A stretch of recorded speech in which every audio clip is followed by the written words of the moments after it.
Hi hello ನಮಸ್ಕಾರ ಚಾನಲ್ಗೆ ಸ್ವಾಗತ. ಇವತ್ತಿನ ವಿಡಿಯೋದಲ್ಲಿ ಕುಂಡಲಿನಿ ಜಾಗೃತಿ ಒಳ್ಳೆಯದಾ ಅಥವಾ ಕೆಟ್ಟದ್ದಾ ಎಂಬ ಪ್ರಶ್ನೆಗೆ ಉತ್ತರ ಹುಡುಕುವ ಪ್ರಯತ್ನ ಮಾಡೋಣ.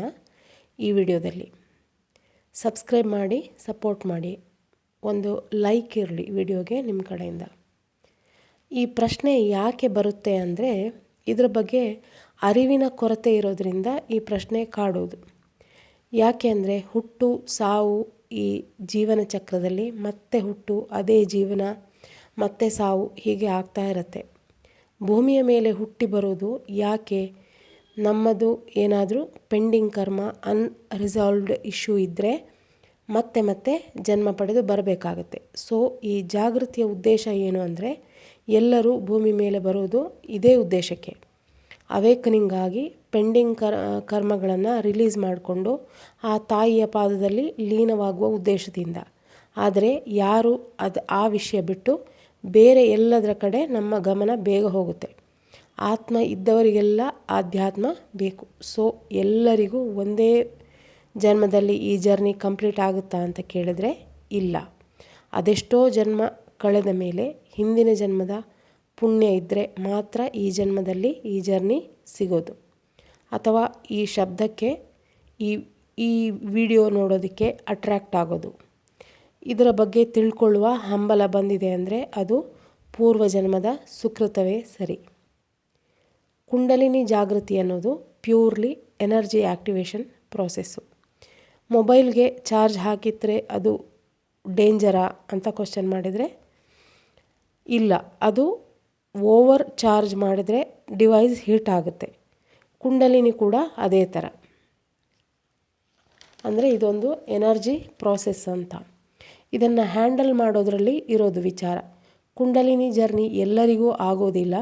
ಅದು ಯಾರಿಗೆ ಆಗುತ್ತೆ ಅಂತ ನೋಡಿದ್ರೆ ಮನಸ್ಸು ಸ್ವಲ್ಪ ಸೆನ್ಸಿಟಿವ್ ಇರಬೇಕು, ಇನ್ನರ್ ಅವೇರ್ನೆಸ್ ಜಾಸ್ತಿ ಇರಬೇಕು, ಆ ಸೂಕ್ಷ್ಮ ಎನರ್ಜಿಗೆ ರೆಸ್ಪಾನ್ಸ್ ಮಾಡುವಂತಹ ಸೂಕ್ಷ್ಮತೆ ಇರಬೇಕು. ಭಕ್ತಿ, ಧ್ಯಾನ ಅಥವಾ intense life experience, karmic maturity ಈ ಕ್ವಾಲಿಟಿ ಇದ್ದವರಿಗೆ ಸ್ವಲ್ಪ ಬೇಗ ಈ ಜರ್ನಿಗೆ ಬರಬಹುದು. ಆದರೆ ಸ್ಪೆಷಲ್ ಜನರಿಗೆ ಮಾತ್ರ ಸಿಗೋ ಗಿಫ್ಟ್ ಅಲ್ಲ ಇದು.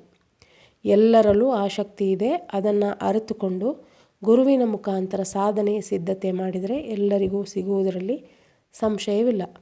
ಆದರೆ ಪೂರ್ವ ಜನ್ಮದಲ್ಲಿ ಸ್ವಲ್ಪವಾದರೂ ಇದರ ಬಗ್ಗೆ ಮಂತ್ರ ಸಾಧನೆ, ಜಪ, ಮೆಡಿಟೇಷನ್ ಮಾಡಿದವರಿಗೆ ಈ ಜನ್ಮದಲ್ಲಿ ತನ್ನಿಂತಾನೇ ಅದರ ಬಗ್ಗೆ ಒಲವು ಜಾಸ್ತಿ ಆಗುತ್ತಾ ಹೋಗುತ್ತೆ. ಕೆಲವರಿಗೆ ಕರ್ಮದ ಹೊರೆ ಕಳೆದಾಗ ಈ ಜರ್ನಿಗೆ ಬರಲು ಪ್ರೇರಣೆ ಬರಬಹುದು. ಹಾಗಾದರೆ ಯಾಕೆ ಕೆಲವರಿಗೆ ಮಾತ್ರ ಈ ಜರ್ನಿಗೆ ಬರಬೇಕು ಅಂತ ಅನಿಸುತ್ತೆ ಅಂತ ನೋಡಿದರೆ, ಎನರ್ಜಿ ಸಿಸ್ಟಮ್ ಸ್ಟ್ರಾಂಗ್ ಆಗಿರುವ, ಎಮೋಷ್ನಲ್ ಬ್ಯಾಗೇಜ್ ರಿಲೀಸ್ ಮಾಡಲು ಸಿದ್ಧವಿರುವ, ಇದರ ರಹಸ್ಯವನ್ನು ತಿಳಿದುಕೊಳ್ಳುವ ಹಂಬಲ ಇದ್ದವರಿಗೆ ಈ ಜರ್ನಿ ಈಸಿ ಆಗ್ಬೋದು.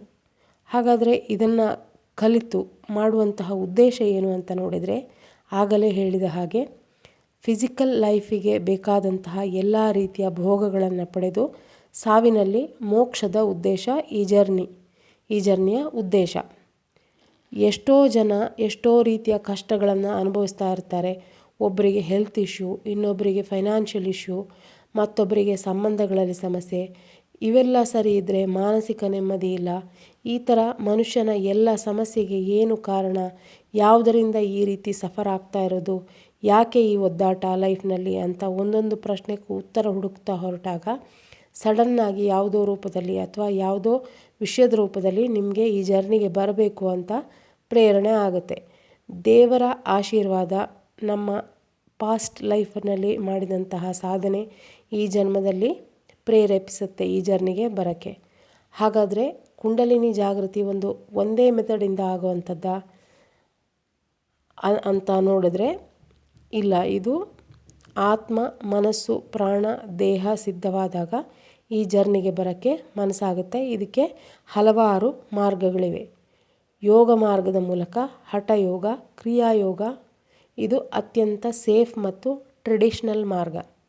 ಆಸನ, ಪ್ರಾಣಾಯಾಮ, ಬಂಧ, ಮುದ್ರಾ, ಧ್ಯಾನ ಇವುಗಳಿಂದ ನಾಡಿಗಳು ಶುದ್ಧವಾಗಿ ಎನರ್ಜಿ ಮೇಲಕ್ಕೆ ಹರಿಯಲು ಸುಲಭವಾಗುತ್ತೆ. ಇನ್ನು ಕೆಲವರಿಗೆ ಧ್ಯಾನ, ಮೆಡಿಟೇಷನು, ಬ್ರೆತ್ ವರ್ಕ್ ಮೂಲಕ ಈ ಜರ್ನಿಯಲ್ಲಿ ಮುಂದುವರಿಯಬಹುದು. ಆದರೆ ಈಗಿನ ಕಾಲಕ್ಕೆ ತಕ್ಕಂತೆ ತಂತ್ರದ ಮೂಲಕನೂ ಈ ಜರ್ನಿಯಲ್ಲಿ ಸಕ್ಸಸ್ ಸಿಗುತ್ತೆ. ಅದು ಫಾಸ್ಟೆಸ್ಟ್ ವೇ, ತಂತ್ರದ ಮೂಲಕ ಮಾಡುವಂಥದ್ದು ಫಾಸ್ಟೆಸ್ಟ್ ವೇ. ಮಂತ್ರದ ಚಾಂಟಿಂಗಿಂದ ಕೂಡ ವೈಬ್ರೇಷನ್ ಕ್ರಿಯೇಟ್ ಮಾಡಿ ಯಂತ್ರ, ಮುದ್ರಾ, ವಿಜುವಲೈಸೇಷನ್ನು, ಬ್ರೆತ್ತು ಮತ್ತು ಮನಸ್ಸಿನ ಡಿಸಿಪ್ಲಿನ್ ಸರಿಯಾದ ಗುರು ಇದ್ದರೆ ಇದು ಪವರ್ಫುಲ್ ರೂಟು. ಯಾವುದು? ತಂತ್ರದ ರೂಟು. ಮಂತ್ರ ಜಪದ ಸಾಧನೆಯಿಂದ ಕೂಡ ಈ ಕುಂಡಲಿನಿ ಆ್ಯಕ್ಟಿವೇಶನ್ ಆದವರು ಇದ್ದಾರೆ. ಮಂತ್ರ ಜಪದಿಂದ ಬರುವಂಥ ಸೌಂಡ್ ವೈಬ್ರೇಷನ್ನಿಂದ ನಾಡಿ ಶುದ್ಧತೆ ಉಂಟಾಗಿ ಎನರ್ಜಿ ಮೂವ್ಮೆಂಟ್ ಆಗುತ್ತೆ. ಇನ್ನೊಂದು ಭಕ್ತಿ ಮಾರ್ಗ, ಇಂಟೆನ್ಸ್ ಡಿವೋಷನ್, ಆಳವಾದ ಭಕ್ತಿ, ಶರಣಾಗತಿ, ಪ್ಯೂರ್ ಹಾರ್ಟ್, ಎಮೋಷ್ನಲ್ ಪ್ಯೂರಿಫಿಕೇಷನ್. ಇದು ಆಳವಾದ ಹೃದಯ ಶುದ್ಧತೆ ಕೊಡುತ್ತೆ. ಇನ್ನು ಕೆಲವರಿಗೆ ಹಿಂದಿನ ವಿಡಿಯೋಗಳಲ್ಲಿ ಹೇಳಿದ ಹಾಗೆ ಒಂದು ಟ್ರಿಗರ್ ಪಾಯಿಂಟ್ ಅಂತ ಬರುತ್ತೆ. Heart break, loss, heavy emotion, ಇದರಿಂದ ಬರುವಂಥ ಶಾಕು, ಹೆವಿ ಎಮೋಷ್ನಲ್ ಶಾಕು, ಇದರಿಂದನೂ ಲೈಫು ಟ್ರಾನ್ಸ್ಫಾರ್ಮೇಷನ್ ಆಗಬಹುದು. ಹಾಗಾದರೆ ಯಾವುದು ಸೇಫ್ ಮಾರ್ಗ ಅಂತ ನೋಡಿದರೆ ಯೋಗ, ಮೆಡಿಟೇಷನ್, ಬ್ರೆತ್ ವರ್ಕು, ಮಂತ್ರ ಇವು ಸೇಫ್ ಆದ ಮಾರ್ಗ. ಯಾವುದು ಫಾಸ್ಟ್ ಆದ ಮಾರ್ಗ ಅಂತ ನೋಡಿದರೆ ತಂತ್ರ, ಸರಿಯಾದ ಗುರುವಿನ ಮೂಲಕ ತಂತ್ರದಿಂದ ಮಾಡುವಂಥ ಪ್ರಾಕ್ಟೀಸು ಇದು ಫಾಸ್ಟಾಗಿ ಆಗುವಂಥ ಒಂದು ಮಾರ್ಗ. ಇನ್ನು ಶಕ್ತಿಪಾತ ಅಂತ ಮಾಡ್ತಾರೆ. ಅಂದರೆ ಗುರು ತಾನು ಕಲ್ತಿದ್ದ ವಿದ್ಯೆಯಿಂದ ಗುರು ತನ್ನ ಒಂದು ಟಚ್ ಮಾಡೋದ್ರ ಮೂಲಕ, ಅಂದರೆ ಈ ಥರ್ಡ್ ಐ ಪಾಯಿಂಟಲ್ಲಿ ಟಚ್ ಮಾಡೋದ್ರ ಮೂಲಕ ಶಕ್ತಿಪಾತ ಅಂತ ಮಾಡ್ತಾರೆ. ಅದರಿಂದ ಅದು ಕೂಡ ಒಂದು ಫಾಸ್ಟೆಸ್ಟ್ ವೇ ಅಂತ ಹೇಳ್ಬೋದು. ಇನ್ನು ಯಾವುದು ಡೇಂಜರಸ್ ಅಂತ ನೋಡಿದರೆ ರಾಂಗ್ ತಂತ್ರ, ಜಾಸ್ತಿ ಬ್ರೆತ್ ವರ್ಕು ಮತ್ತು ಟೂ ಮಚ್ ಈಗೋ ಇರುವಂಥದ್ದು, ಇದರಲ್ಲಿ ನನಗೆಲ್ಲ ಗೊತ್ತು ಅಂತ, ಮತ್ತು ಹ್ಯಾಲುಸಿನೇಷನ್ನು, ಭ್ರಮಾದೃಶ್ಯಗಳು. ಮನಸ್ಸು ಒಂದು ಹಂತಕ್ಕೆ ಹೋದ್ಮೇಲೆ ತನ್ನೊಳಗೆ ಕೆಲವೊಂದು ದೃಶ್ಯವನ್ನು ಕ್ರಿಯೇಟ್ ಮಾಡುತ್ತೆ ಮನಸ್ಸು. ಶಬ್ದ ಕ್ರಿಯೇಟ್ ಮಾಡಿದಂಗೆ ಅಥವಾ ಸ್ಪರ್ಶ ಕಲ್ಪಿಸಿಕೊಳ್ಳುತ್ತೆ, ಮತ್ತು ಸ್ಮೆಲ್ ಬರ್ತಾ ಇದೆ ಅಂತ. ಇದೆಲ್ಲ ಹ್ಯಾಲುಸಿನೇಷನ್ನು. ಇದಕ್ಕೆಲ್ಲ ಒಂದು ಗುರುವಿನ ಮಾರ್ಗದರ್ಶನ ಇದ್ದರೆ ಒಳ್ಳೆಯದು ಅಂತ ಹೇಳೋದು ಇದಕ್ಕೆ. ಆವಾಗ ಆ ಟೈಮಲ್ಲಿ ಏನು ಮಾಡಬೇಕು ಅಂತ ನಮಗೇನು ಮಾಡ್ತಾಯಿದ್ರೆ ಗೊತ್ತಾಗಲ್ಲ. ಅಂದರೆ ಇದು ಮನಸ್ಸಿನ ಕ್ರಿಯೇಷನ್ ಅಂತ ನಮಗೆ ಗೊತ್ತಿದ್ದರೆ ತೊಂದರೆ ಇಲ್ಲ ಅಂತಂದರೆ ಅಲ್ಲಿ ಸಿಕ್ಕಾಕ್ಕೊಳ್ತೀವಿ. ಅಂದರೆ ಏನಕ್ಕೆ ಇದಾಗ್ತಾ ಇದೆ ಅಂತೇಳಿ ಗೊತ್ತಾಗಲಿಲ್ಲ ಅಂದರೆ ಅಲ್ಲಿ ಮಾರ್ಗದರ್ಶನ ಬೇಕಾಗುತ್ತೆ ಗುರುವಿಂದು. ಸೊ ಈಗ ನಿಮ್ಮನ್ನು ನೀವೇ ತಿಳ್ಕೊಳ್ಳೋಕ್ಕೆ, ಇಲ್ಲಿ ಪಡ್ತಾ ಇರೋ ಕಷ್ಟ ಯಾಕೆ, ಇಲ್ಲಿ ನನ್ನ ರೋಲ್ ಏನು, ನಾನು ಏನು ಸಾಧಿಸೋಕ್ಕೆ ಬಂದಿರೋದು, ನನ್ನ ಲೈಫಿನ ಉದ್ದೇಶ ಏನು ಅಂತ ತಿಳಿದು ಚಂದ ಮಾಡಿ ಇಲ್ಲಿ ಲೈಫ್ ಲೀಡ್ ಮಾಡಿ ಹೋಗಬೇಕು. ನಿಮ್ಮೆಲ್ಲ ಸಮಸ್ಯೆಗೆ ಪರಿಹಾರ ಕಂಡುಹಿಡಿಬೇಕು, ನಿಜವಾಗಿ ಅದರ ಆಳ ಅರಿವು ಮೂಡಬೇಕು ಅಂದರೆ ಈ ಜರ್ನಿಗೆ ಬರಬೇಕು. ನೀವು ಬರೋದಲ್ಲ, ಆಕೆ ನಿಮ್ಮನ್ನು ಬರುವ ಹಾಗೆ ಮಾಡೋದು.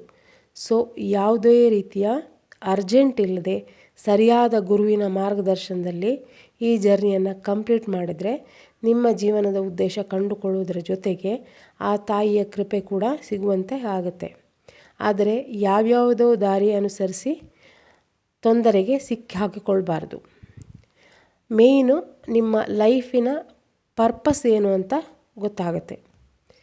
ಇನ್ನು ಕೆಲವರಲ್ಲಿ ಕ್ವಶ್ಚನ್ ಬರೋದು, ಇದು ಸಂಸಾರದಲ್ಲಿ ಇರುವವರು ಇದನ್ನು ಮಾಡಬಹುದಾ ಅಂತ. ಇದಕ್ಕೆ ಆನ್ಸರು ಖಂಡಿತ ಮಾಡಬಹುದು.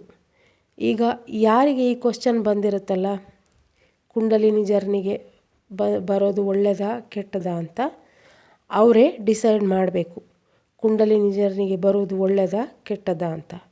ನಿಮ್ಮ ಕರ್ಮ ಕಳೆದಿಲ್ಲ ಅಂತ ಅಂದರೆ ಖಂಡಿತ ಈ ಜರ್ನಿಗೆ ಬರಲು ಸಾಧ್ಯವಿಲ್ಲ. ಅಂದರೆ ನಿಮಗೆ ಅದ್ರ ಬಗ್ಗೆ ಯೋಚನೆ ಕೂಡ ಬರಲಿಕ್ಕಿಲ್ಲ. ಆಕೆ ನೀವು ಬರೋದಲ್ಲ, ಆಕೆ ಬಯಸಬೇಕು, ನೀವು ಈ ಜರ್ನಿಗೆ ಬರಬೇಕು ಅಷ್ಟೇ. ಸೊ ಇದಿಷ್ಟು ಹೇಳಬೇಕಿತ್ತು ಈ ವಿಡಿಯೋದಲ್ಲಿ. ಇನ್ನು ನೆಕ್ಸ್ಟ್ ವಿಡಿಯೋದಲ್ಲಿ ಸಿಗ್ತೀನಿ. Thank you for watching.